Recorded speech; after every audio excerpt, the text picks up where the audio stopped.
ప్రజలు మాట్లాడుకుని సంతోషంగా ఉండే విషయాలలో ఏం మార్పు వచ్చిందో మీరు చెప్పాలి. అంటే ఆ ప్రాతిపదికన ప్రజలు సంతోషంగా ఉన్నారు, ఈ సంక్షేమ పథకాలు అందినాయి, ఈ అభివృద్ధి జరిగింది, ఈ అభివృద్ధికి పునాదులు వేశారు అంటే దాన్ని ఒక బేరేజ్ వేసుకుంటారు. అంటే రాబోయే ఆగస్టులో 5.5 నెలలలో ఇది జరిగింది, ఇంకో 2 నెలల్లో ఇది జరుగుతుందని ఒక అంచనాకు వస్తారు. అదంటే అలాంటిదైతే ఏం జరగలేదు అని నేను అనుకుంటున్నాను. దానికేంటి అంటే ఆల్రెడీ వాళ్ళు ఇచ్చిన గ్యారంటీలో ఫ్రీ బస్ మహిళలకి, సరే దాని మీద కొన్ని విమర్శలు వచ్చినా ఏదొచ్చినా కూడా వాళ్ళు ఇచ్చిన గ్యారంటీల్లో సరే పూర్తి స్థాయిలో కాకపోయినా మహాలక్ష్మి పథకం కింద ఒకటైతే ఏదైతే చేశారో ఫ్రీ బస్సు అది ఇచ్చారు, 500 రూపాయల గ్యాస్ సిలిండర్ ఇచ్చారు, 200 యూనిట్ల ఫ్రీ కరెంట్ ఇచ్చారు, ఇవన్నీ కూడా ఇచ్చాము. ఈ లోపల ఎలక్షన్ కూడా వచ్చింది. నెక్స్ట్ ఆగస్టుకి రుణమాఫీ, మెయిన్గా ఏదైతే రైతులందరూ ఎదురు చూస్తున్నారంటున్నారో ఆగస్టు 15కి రుణమాఫీ చేస్తాం. ఇది కొంతవరకు మార్క్ తనది చూపించారు. ఆగస్టు తర్వాత పూర్తి స్థాయి మార్కు చూపిస్తారు. ఇది అంటే ఒక రాష్ట్రానికి ముఖ్యమంత్రిగా ఎలక్షన్స్కి ముందు ఇచ్చినటువంటి ప్రామిసెస్కి వర్సెస్ ఈ మార్కు, దాన్నే ఒక ప్రజా పరిపాలన, దాన్నే ఒక రెఫరెండంగా తీసుకోమని మాట్లాడేంతటి మార్పు అయితే నేను భావిస్తలేను. ఓకే, మార్పు అనేది అంతకుముందు మార్పు అంటే ఎట్లా ఉంటుందంటే ఈ వైట్ గీత పక్కకు నల్ల పేపర్ పెడితే మార్పు కంటే కాదు అండి. ఇది ఎంతవరకు ఉపయోగపడుతుంది అనేది మార్క్. ఇట్ ఈస్ నల్లదాన్ని తెల్ల చేయాలి, తెల్లదాన్ని ఎర్ర చేయాలి అంటే కష్టం అది.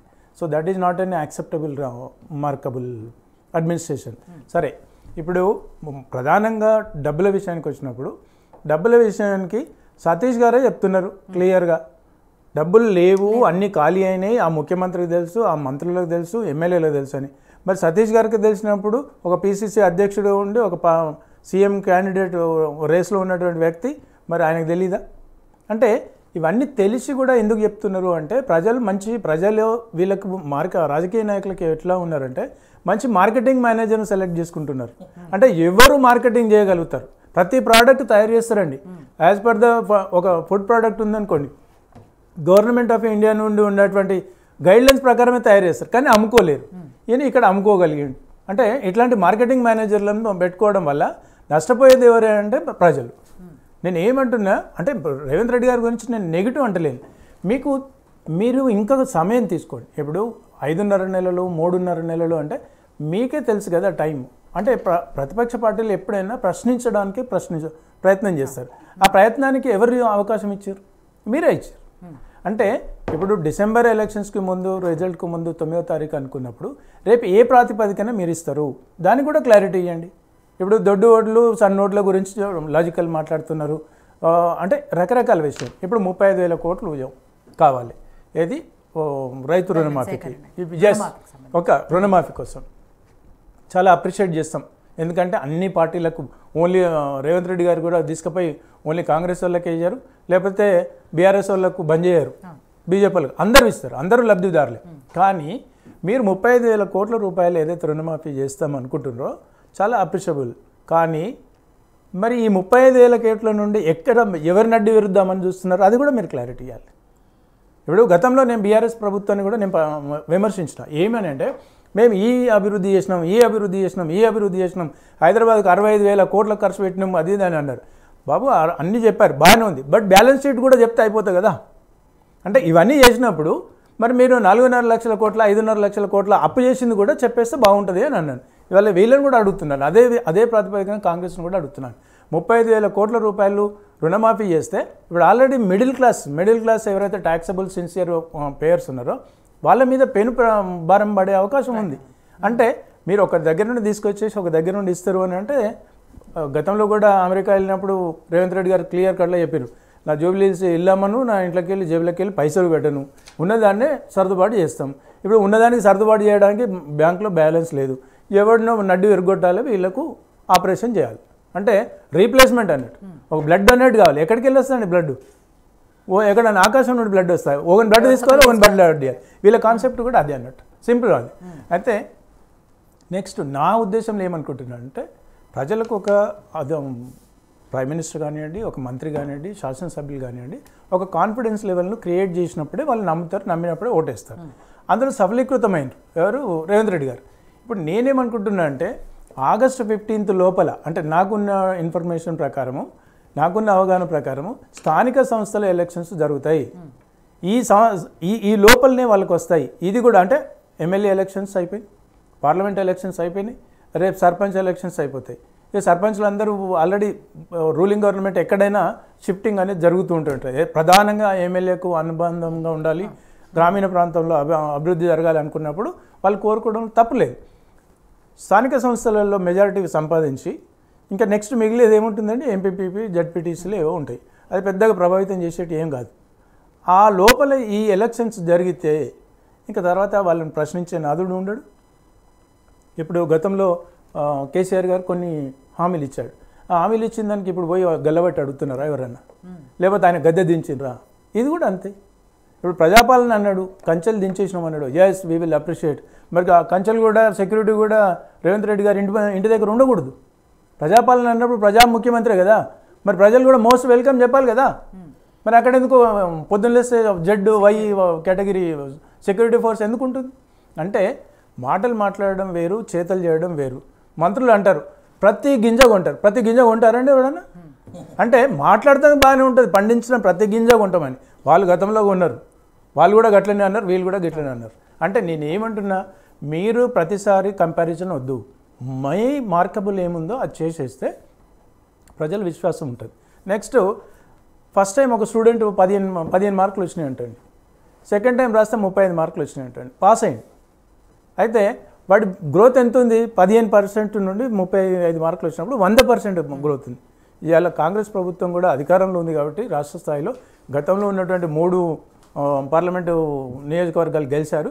ఇవాళ 6, 7 వచ్చే అవకాశం ఉంది కాబట్టి దాన్ని రిమార్కబుల్గా అనుకోవడం అయితే పెద్ద కాదు. మీరు 17 మీ మెజారిటీ 70% వస్తే ఎస్ వీ విల్ అప్రిషియేట్ అని రేవంత్ రెడ్డి గారిని.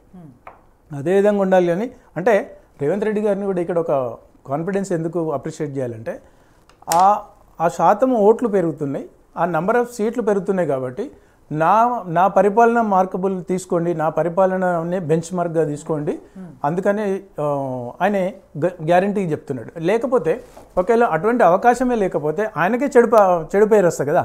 దాన్ని నా పరిపాలన మార్కుగా తీసుకోండి, ఇది రెఫరెండంగా తీసుకోండి అని అయితే అన్నాడు కదా.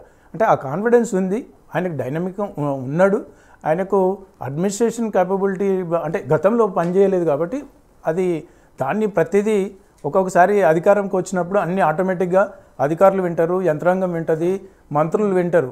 అప్పుడు అధికారం లేనప్పుడు ఎవరైనా ఉంటారు, అధికారం వచ్చినప్పుడు నాలెడ్జ్ గెయిన్ అవుతారు. పెద్ద కష్టమైన పనేం కాదు. ఏ జీవోలు అమెండ్మెంట్ చేయాలన్నా కూడా ఐఏఎస్ ఆఫీసరే 10 పేజీల గైడ్లైన్స్ రాస్తారు. ముఖ్యమంత్రి గారు చెప్తారు ఏం చేయాలో ఏం చేయొద్దని అంటారు, దాన్ని ఇంప్లిమెంట్ చేస్తారు. అంతేగాని రేవంత్ రెడ్డి గారికి గతంలో పరిపాలన అనుభవం లేదు, ఇక భవిష్యత్తులో చేయడు, ఏం చేయడు అన్నీ తెలుసు, పెద్ద ఆటోమేటిక్గా జనరేట్ అవుతుంటుంది నెట్లో. ఇంకొకటి తెలంగాణ టీఎస్ ఇప్పుడు ముఖ్యమంత్రులు మారినారు అనుకోండి, మారితే ఆటోమేటిక్గా ఫోటోలు అన్ని ఆఫీసులలో సెక్రటరియట్లో మారిపోతాయి. ఇప్పుడు టీజీతోని టీఎస్ మారిందని, టీఎస్తోని టీజీ మారింది అనుకోండి, నిజంగా ఇందులో ఏమైనా ప్రజలకు ఉపయోగం ఉందా? అంటే అది దాన్ని ఒక యాక్టివిటీ కింద దాన్ని పెద్ద చెప్పుకోవాల్సిన అవసరం లేదు. నిజంగా మీరు తెలంగాణ తల్లి విగ్రహం మారుస్తున్నారు, ఎస్ వీ విల్ అప్రిషియేట్. మీరు ఇవాళ ఛాలెంజ్ చేస్తున్న ముఖ్యమంత్రి గారు కానివ్వండి, అధికార పార్టీ కానీ, ఇవాళ తెలంగాణ పౌరుషంతో పోరాడినటువంటి చాకల ఐలమ్మ విగ్రహం పెట్టండి, లేకపోతే కొండ అంటే ఒక లేడీ పెడదాం అనుకున్నారు కాబట్టి అట్లాంటిది పెట్టండి, మీరు మీ మార్కబుల్ ఉంటుంది. లేకపోతే సెక్రటరియట్ ముందు రాజీవ్ గాంధీ బొమ్మ పెట్టుకునే బదులు పివి నరసింహారావు గారిది పెట్టండి, అరే తెలంగాణ బిడ్డ ముఖ్యమంత్రి పనిచేసిండు మీ పార్టీ వాళ్ళు, ఎస్ వీ విల్ అప్రిషియేట్. అట్లాంటిది ఉండాలి. కానీ మళ్ళీ అదే భజన కార్యక్రమాలు అదే గాంధీ ఫ్యామిలీతోని చేసుకుంటూ పోవాలి అంటే ఆ మార్కబుల్ చూడరు. నెక్స్ట్ కేసీఆర్ గారి మీద మొన్న జరిగినటువంటి శాసనసభ ఎన్నికలకు ముందున్నటువంటి వ్యతిరేకత ఇప్పుడు వాస్తవాన్ని చెప్పాలంటే అంత వ్యతిరేకత తగ్గింది. ఎందుకు అంటే వాళ్ళు కంపేర్ చేసుకుంటారు. నేను ఒక అనలిస్ట్ ఉన్నాను, నా పక్కకి ఇంకో అనలిస్ట్ ఉంటే అప్పుడు వాళ్ళు తెలుస్తుంది పశుపతి గారు ఎక్కువ మాట్లాడతారా ఇంకోరు బాగా మాట్లాడతారని. నేనే మాట్లాడినప్పుడు నేనే అనుకుంటారు. ఇప్పుడు వాళ్ళకి ఆడ దొరికిపోయింది. ఓకే, రేవంత్ రెడ్డి గారు అడ్మినిస్ట్రేషన్ ఏముంది, కాంగ్రెస్ ప్రభుత్వం ఏమొచ్చింది, బీఆర్ఎస్ ప్రభుత్వం ఏమొచ్చింది, ఏం చేశారు ఏం చేయలేదు అనుకున్నారు. ఇప్పుడు నేనేమంటున్నా, ఒక వాల్యుబుల్ టైం 5.5 నెలలు అనేది ఆషామాషి విషయం కాదండి. ఇవాళ మేడిగడ్డ విషయం అనుకోండి, లేకపోతే ఎక్కడో ఆ బ్యారేజ్ కుంగిపోయిందని పక్క రాష్ట్రంలో ఉన్నటువంటి వైఎస్ జగన్మోహన్ రెడ్డి వాళ్ళ నాన్న చనిపోతే సంవత్సరాలు అంతిమ యాత్రలు, ఓదార్పు యాత్రలు, శవయాత్రలు చేసేసి అంటే ప్రజల్లో ఒక యాక్టివిటీ జరగాలి. అది కాదు కదా, అది అందరికీ తెలిసిపోయింది ఆల్రెడీ. అందులో రేవంత్ రెడ్డి గారు కానివ్వండి, కాంగ్రెస్ ప్రభుత్వం కానివ్వండి సఫలీకృతమైంది. ఆయన చేసిన తప్పు ఇది ఇది ఇది ఈ డ్యామేజ్ జరిగింది అనేది సక్సెస్ఫుల్ అయిపోయింది కథ. ఎలక్షన్స్ అయిపోయినాక మీరు యుద్ధ ప్రాతిపదికన తీసుకొని వేలాది మంది రైతాంగం ఇబ్బంది పడకుండా వాళ్ళ కోసం కావాల్సినటువంటి ఏర్పాట్లు చేయాలి. ఇది రిమార్కబుల్. ఇప్పుడు రేవంత్ రెడ్డి గారు తీసుకున్నాకోండి, ముఖ్యమంత్రి కేసీఆర్ గారు చేసినటువంటి దాన్ని మొత్తం ఎండగట్టేసిండు. మళ్ళా వర్షాకాలం వచ్చే లోపల ఏ ఒక్క ఎకరానికి కూడా ఆయకట్టు కూడా ఇబ్బంది లేకుండా మళ్ళీ నీరు అందించిండు అంటే అది మార్కబుల్. ఇట్లా ఉండాలి, నేను ఏమంటున్నాను. కానీ అది ప్రతిదాన్ని పాడిందే పాట పాడిందే చెప్పుకుంటూ పోతుంటే ప్రజలు కూడా ఏమనుకుంటారు, వినేకాడికే వింటారు. మనం రెండోసారి వింటాం సినిమా రెండోసారి పోతాం, మూడోసారి పోతాం, నాలుగోసారి పోం కదండి. ఇది కూడా గంతే ఉంటుంది. సో సతీష్ గారు, రేవంత్ రెడ్డి గారు ఇప్పటి వరకు ఒక మార్కు చూపించారు, ఇక ఆగస్టు తర్వాత ఇంకా పూర్తి స్థాయిలో మార్కు చూపిస్తారు అనేది కాంగ్రెస్ నాయకులు చెప్తున్నమాట. కాబట్టి సరే, ఆగస్టులో ఎలాంటి మార్పులు ఉంటాయి ఏంటి అనే దాంట్లో ఇందాక నుంచి బచ్చు శ్రీనివాస్ గారు చెప్పినట్టు, లేకపోతే పశుపతి గారు చెప్పినట్టు టీఎస్ను టీజీగా మార్చడము, లేకపోతే ఆల్రెడీ ఉన్న రైతు బంధు పథకాన్ని రైతు భరోసాగా మార్చడము, ఆసరా పథకాన్ని చేయూతగా మార్చడం, ఇవన్నీ కూడా పెద్ద మార్కబుల్ కాదు అనేది విషయం. అసలు మేజర్గా ఎట్లాంటి మార్పులు తీసుకురావాలి, దాని మీద కాన్సన్ట్రేట్ చేయాల్సిన విషయం అని చెప్పేసి పశుపతి గారు అన్నారు. సరే, ఆ మార్పుల్లో ఇంకొక మేజర్ పాయింట్ ఏంటంటే, ఒకటి నాకు తెలిసి జిల్లాల్ని 33 జిల్లాల్ని 17 జిల్లాలుగా మార్చే ఆలోచన ఒకటైతే ఉంది అని. బట్ అది ఎంతవరకు సాధ్యమవుతుంది అనేది కూడా చూసుకోవాల్సిన విషయం. ఒకటండి, ఇప్పుడు గతంలో ఎన్టీఆర్ గారు ఆయన ఉద్దేశం ఏంటి, మండలాలు చేయడానికి అంటే ప్రజలు దూరంగా ఉంటే అధికారం వికేంద్రీకరణ జరిగితే కష్టమవుతుంది, అంటే ఒకటే దగ్గర సెంట్రలైజ్డ్ లాగా ఉంటే కష్టమవుతుంది అనే ఉద్దేశంతో ఇలా తెలంగాణ రాష్ట్రం ఆవిర్భవించడానికి కారణం ఏంటండి అంటే ఉమ్మడి రాష్ట్రంలో కావాల్సినటువంటి న్యాయం జరగలేదు, కావాల్సినటువంటి యాక్సెస్ లేదు, కావాల్సినటువంటి ప్రాంతీయ భావజాలాన్ని ఇక్కడ వాళ్ళకు ప్రాధాన్యత ఇవ్వలేదు. అక్కడ కూడా గదే జరుగుతుంది. అందుకోసమే డీసెంట్రలైజ్ అధికారం ఎప్పుడైతే డీసెంట్రలైజ్ అవుతుందో, కాంగ్రెస్ పార్టీలో ప్రజాస్వామ్యం అంటారు చూడండి, దాన్ని ఈ పార్టీల ప్రాంతాలకు కనుక తీస్తే దాన్ని డీసెంట్రలైజ్ చేస్తారు. డీసెంట్రలైజ్ అయినప్పుడు పబ్లిక్ యాక్సెసిబిలిటీ ఉంటుంది, కనెక్టివిటీ ఉంటుంది, తక్కువ పరిధి వాళ్ళకు ఉన్నప్పుడు ఫోకస్ కాన్సన్ట్రేషన్ అడ్మినిస్ట్రేషన్ మీద ఎక్కువ ఉంటుంది. కాబట్టి ఆనాడు ముఖ్యమంత్రి ఎన్టీ రామారావు గారు చేసింది. దాన్ని వల్ల ఆ ప్రాతిపదికన తీసుకున్నదాన్ని మళ్ళీ ఏదో చేయాలంటే కాదు కదా. అది ఇప్పుడు ఓకే, ఇప్పుడు ఉన్నటువంటి